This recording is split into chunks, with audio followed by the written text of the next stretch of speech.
This is Rob Humphrey, and I am with Spencer Thomson and Wes Bailey of Moon Taxi. How you guys doing today? Doing great. Good to be here. Great. Good. You guys are in town for the WTTS Christmas Can concert happening at the Bluebird tonight. It's a fundraiser for Mother Hubbard's Cupboard. I was looking through various things about the band, and one of the things I found interesting was no matter what article I clicked on, everybody describes your sound a different way. How do you guys describe the sound of Moon Taxi? Different every time. That's why there's confusion in the press.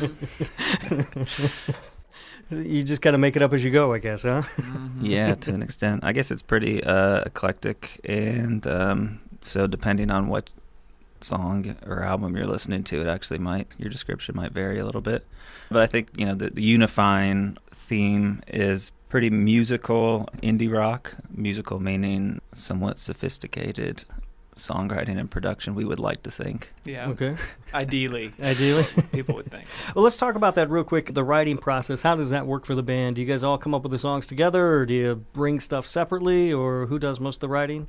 For the last few records, Spencer and I have collaborated on kind of fleshing out the meat of the song, and then we'll introduce those ideas to the rest of the band, and everybody sort of figures out their part and comes together to reach the final version. Okay, so everybody's got a bit of a hand in it. You guys come together with a structure. Yeah, I mean, Spencer's the lead lyricist in the band and writes quite a bit of music as well, but I personally just mostly write melodies and musical parts and different aspects of the arrangement. So he and I will try to get what we think would be most of the song done as far as, verse, chorus, bridge, all that, try to get it all there, and then we bring it to the group and kind of let each of their talents and instincts shine. It's gotten harder and harder to come up with a good band name over the years, I think. You guys have a cool one, though, but where'd it come from? Moon Taxi. That's another one that'll change every time you ask. Is that because you don't remember, or you just like to make it up? Those years were pretty hazy. Yeah, the college years, right?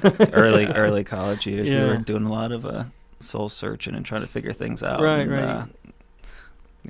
Came out on the other side and don't really know what happened.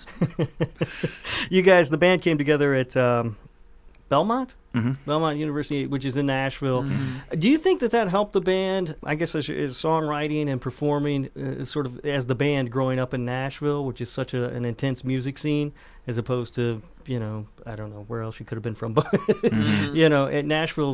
it's the music capital of the world, and certainly America. And I think most people still sort of associate it with country music, but it's beyond that now. Mm-hmm. So I guess, the competition there on the scene and the people you're playing with, do you think that helped elevate you guys?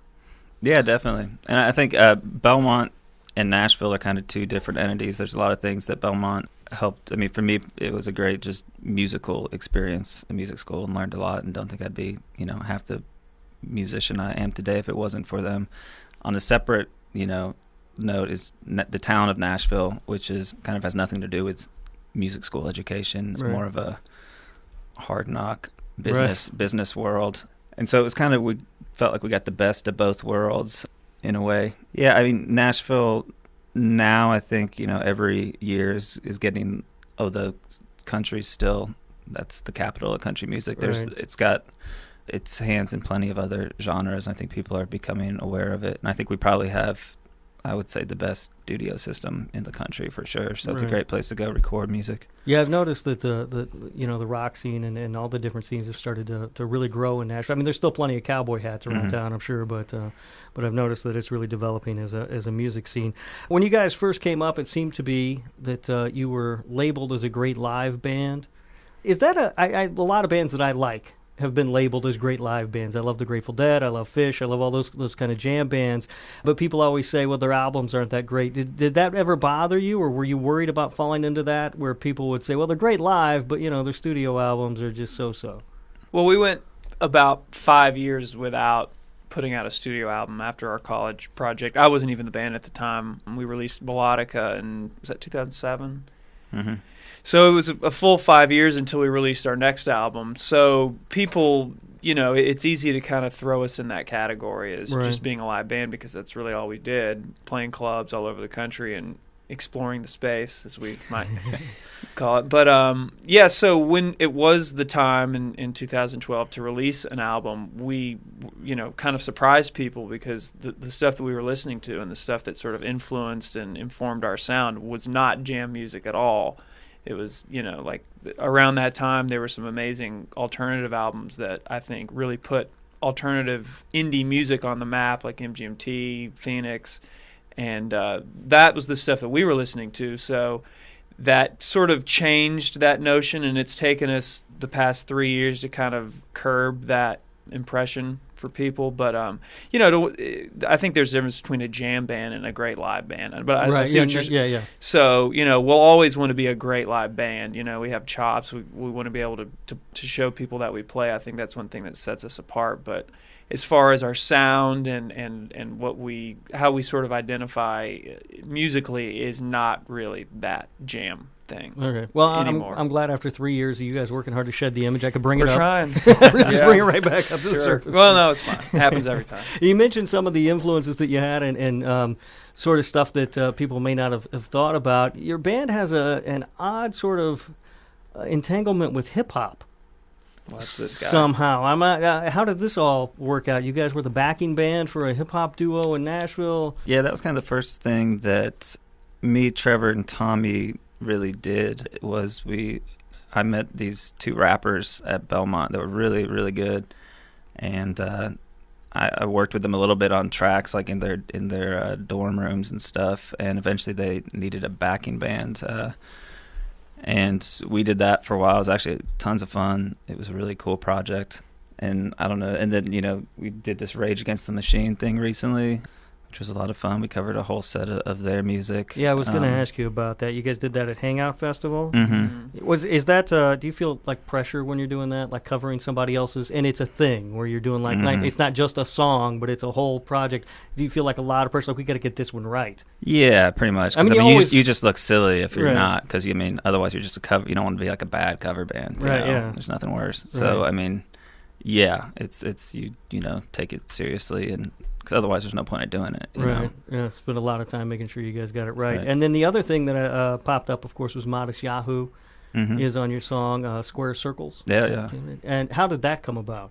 We had the same manager as Modest, and did 3 or 4 tours with him. Kind of became buddies with him and his band. And when we were writing this song, it just had that Modest Yahoo feel to it, like, kind of hip hop, dark.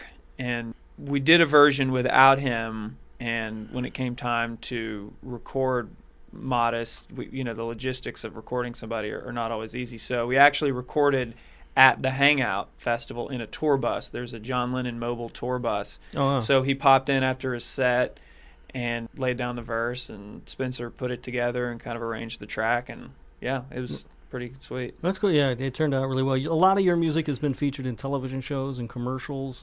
It's great exposure for the band. Do you ever worry about, though, coming off as maybe sellouts? You get people pointing fingers at you? I think today the general public is aware of how hard it is to make money off recorded music. It's in the public conversation so much that I don't think that the stigma that might have been there 5 years ago about selling out. I mean, I hope people understand that it's like, look, we're trying to make any money off of these recordings that are really expensive to make. We'd probably draw the line somewhere, for some things or brands. But I mean, for us, TV shows and stuff like that, it's an exciting opportunity to see our music and another piece of art, coming together.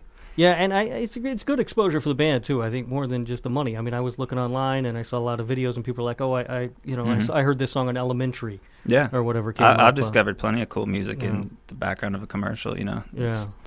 It's I think a healthy thing for music. Yeah. Well, I'm all for selling out, so don't worry about it. If you got some talent, you can make some money off of it. Nobody's buying what I'm selling, so go ahead. Seems like over the last few years, you guys have really risen pretty quickly. What's been the coolest experience for you? Getting to play the festivals has been really cool. Seeing the sizes of those crowds growing have been really inspiring, and we feel like our hard work's finally starting to pay off. I think also playing the late night shows was pretty special. And now that Letterman's gone, the fact that we got on there before he left is, we're going to look back on that and say that was pretty important. So Yeah, Letterman, that was cool. You guys also played Conan. I bet that was fun. Yeah. Mm-hmm. Conan was fun. Letterman was a little terrifying. We'd Yeah. never done it before. We're all a little nervous. It was freezing cold in there. Yeah, that's the legend of the cold studio. Yeah. And Conan actually, right before we started, walked over to us and said he heard the sound check and loved it. Oh, So, wow. that kind of was just a, final, breath of relaxation when he came over. So, yeah, that's been a lot of fun. Yeah, doing those. that sounds like fun. Spencer, I saw that you got to play one of Jerry Garcia's guitars. Mm-hmm. Did I hear that right? Yeah, we have a good friend that is a collector that has, amongst many guitars, a couple of Jerry's. He's got a Pete Townsend guitar. We were actually just at his house a couple weeks ago, and the UPS guy showed up with one of Kirk Hammett's guitars. Oh, yeah. So yeah, we've played him a couple times. We always play a Grateful Dead tune with him. Me and Trevor played 2 of his Travis Bean guitars out in Telluride this past summer, and played like a 30-minute long Scarlet Begonias. Oh, nice. Yeah, Seemed nice. appropriate. Yeah. All right. So that's kind of an interesting life that guy leads. He's just getting guitars from all over the place. Yeah, That's kind of cool. he's All right. a international man of mystery. Yeah, when you hold like one of those old, cool, sort of legendary guitars, is there a different feeling to it than like just your normal pawn shop guitar? I mean, I'm not like a superstitious, supernatural yeah. person, so to be honest, it's another guitar. Right. Okay. All right, But fair I mean, enough. it's a very nice another guitar. Right. Okay. Fair enough. All right. Moon Taxi is going to be at the Bluebird tonight, part of the WTTS Christmas Can concerts for Mother Hubbard's Cupboard. What do you guys got going on in the future? What's 2016 look like for the band, do you think? I mean, the album just came out October 2nd, so early year, we're looking at more touring into festival season, and we're kind of just now starting to think about writing and thinking about the next record, which it's a long process, but we'll be out on the road and playing shows for plenty of next year. Maybe take some time off? That'd be good if they ever let us. That'd be nice, yeah. I'd like it. All right, guys. Thanks for coming in. Yeah. Appreciate it, man.